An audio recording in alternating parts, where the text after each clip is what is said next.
एक सिंपल सवाल, हाँ, तुमसे पूछ रहा हूं, तुम जो अभी जो स्क्रीन के सामने बैठे हुए हो, ये बताओ कि तुम्हारी फेवरेट सॉन्ग कौन सी है? तुम्हारा फेवरेट कलर, तुम्हारी पॉलिटिकल ओपिनियन, तुम्हारा सेंस ऑफ ह्यूमर? अब सोच के बताओ, इनमें से कितनी चीजें तुमने जेन्युइनली खुद चूज की हैं और कितनी चीजें एल्गोरिदम ने तुम्हारे लिए चूज कर दी हैं? ये सोचना अनकंफर्टेबल लगेगा, क्योंकि आंसर उतना सिंपल नहीं है जितना तुम्हें लगता है। आज हम एक ऐसे टॉपिक पर बात करेंगे जो तुम्हें डिस्टर्ब करेगा, इसलिए नहीं कि ये डार्क है, इसलिए कि ये सच है।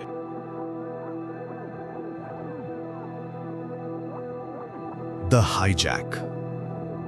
2022 में फेसबुक की एक एक्स एम्प्लॉय फ्रांसिस हाउगन ने यूनाइटेड स्टेट्स सेनेट के सामने एक एक्सप्लोसिव टेस्टिमनी दी।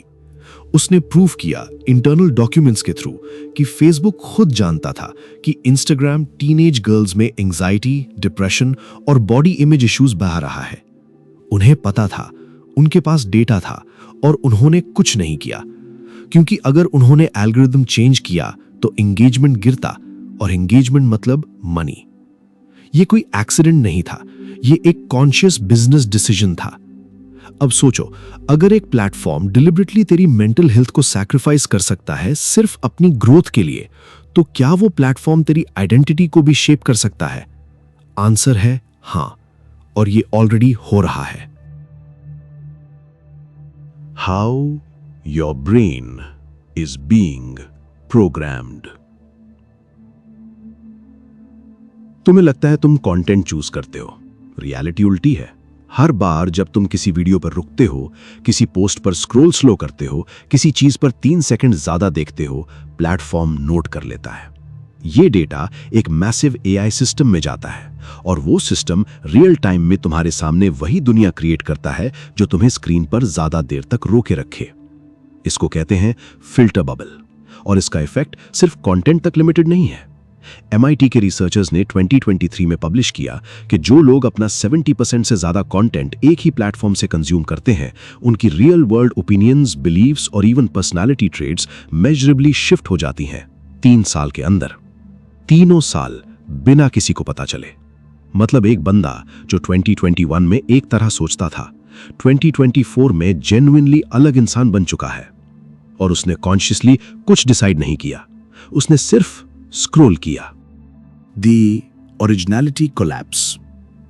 1950s में साइकोलॉजिस्ट सोलोमन एश ने एक एक्सपेरिमेंट किया। उसने ग्रुप ऑफ पीपल को एक सिंपल क्वेश्चन पूछा, 3 लाइंस में से कौन सी लाइन सबसे लंबी है? आंसर ऑब्वियस था, पर जब बाकी पार्टिसिपेंट्स, जो एक्चुअली एक्टर्स थे, गलत आंसर देने लगे, 75% रियल पार्टिसिपेंट्स ने भी गलत आंसर दिया, सिर्फ इसीलिए कि मेजॉरिटी गलत थी। ये 1950 का एक्सपेरिमेंट था।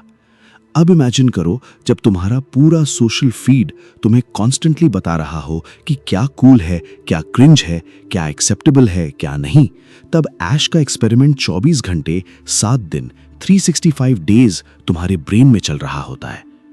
आज लोग बोलते भी वही हैं जो ऑलरेडी सोशली अप्रूव्ड है। ओपिनियंस रिपीट करते हैं जो एल्गोरिदम ऑलरेडी पुश कर चुका होता है। फैशन फॉलो करते हैं जो इन्फ्लुएंसर्स ने नॉर्मलाइज किया होता है। और जब कोई जेन्युइनली ओरिजिनल चीज बोलने की कोशिश करता है, फियर ऑफ रिजेक्शन उसे चुप करा देता है। लोग खुद को एक्सप्रेस नहीं करते, लोग खुद को एडिट करते हैं ताकि फिट इन कर सकें। The validation trap. और इस सब के सेंटर में है एक वर्ड, वैलिडेशन। आज का इंसान फ्रीडम नहीं चाहता, अप्रूवल चाहता है, लाइक्स चाहता है। और ये सिर्फ सोशल मीडिया तक लिमिटेड नहीं है। स्टैनफोर्ड यूनिवर्सिटी के न्यूरो साइंटिस्ट्स ने प्रूव किया है कि एक नोटिफिकेशन का वाइब्रेशन और एक लाइक मिलना ब्रेन में एग्जैक्टली वही डोपामीन रिलीज करता है जो एक गैम्बलिंग मशीन का डिंग साउंड करता है। Literally same mechanism. कैसीनोज और social media apps, same psychology. फर्क सिर्फ इतना है, कैसीनो तुम वॉलंटरीली जाते हो, सोशल मीडिया तुम्हारे पॉकेट में है, तुम्हारे बेड में है, तुम्हारे बाथरूम में है। और जब इंसान अपनी सेल्फ वर्थ एक्सटर्नल वैलिडेशन से कनेक्ट कर लेता है, तब एक डेंजरस शिफ्ट होती है।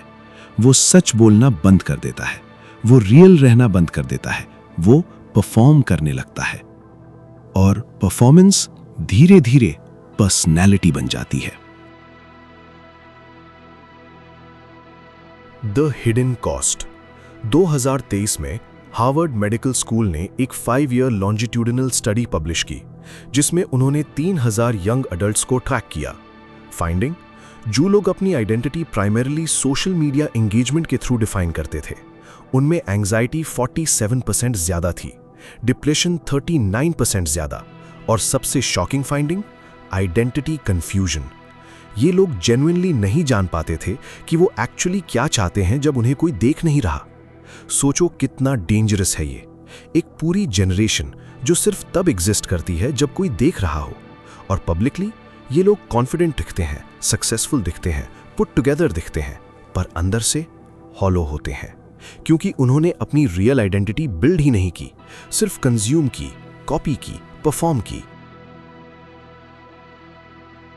The real solution. तो क्या सोल्यूशन इंटरनेट छोड़ देना है?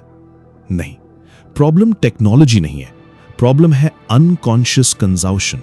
दुनिया की most powerful people, Bill Gates, Warren Buffett, Oprah, सब ने एक चीज कॉमन बोली है, इंटेंशनल लिविंग। कॉन्शियसली डिसाइड करना कि मैं क्या कंज्यूम करूंगा, किसको फॉलो करूंगा, किस चीज को अपनी आइडेंटिटी का हिस्सा बनने दूंगा।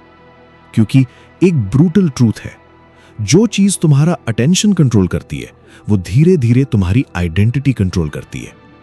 और अगर तुम ये कंट्रोल किसी एल्गोरिदम को दे दो तो तुम टेक्निकली जिंदा हो पर ओरिजिनल नहीं हो। तुम एक वेल ट्रेन्ड रिस्पॉन्स हो, एक प्रिडिक्टेबल पैटर्न हो, एक प्रॉफिटेबल यूजर हो। रियल आइडेंटिटी वहां से शुरू होती है जब तुम अनकंफर्टेबल सवाल पूछना शुरू करते हो। मैं ये इसलिए नहीं सोचता क्योंकि सब सोच रहे हैं, या इसलिए क्योंकि एल्गोरिदम ने मुझे ये दिखाया। ये एक छोटा सा सवाल है, पर इस सवाल का जवाब तुम्हारी पूरी लाइफ की डायरेक्शन चेंज कर सकता है। The final hit. दुनिया में 2 तरह के लोग हैं, जो एल्गोरिदम के लिए रिएक्ट करते हैं और जो कॉन्शियसली चूज करते हैं कि वो कौन है। पहले वाले ज्यादा हैं, कंफर्टेबल हैं, वैलिडेटेड हैं, पर दूसरे वाले याद रखे जाते हैं। तुम कौन से बनना चाहते हो वो तुम्हारे ऊपर है। अगर ये वीडियो तुम्हें अनकंफर्टेबल करने में कामयाब हुआ तो इसका मतलब ये सोच रीच हुई। सब्सक्राइब करो क्योंकि अगली वीडियो और भी ब्रूटल होगी।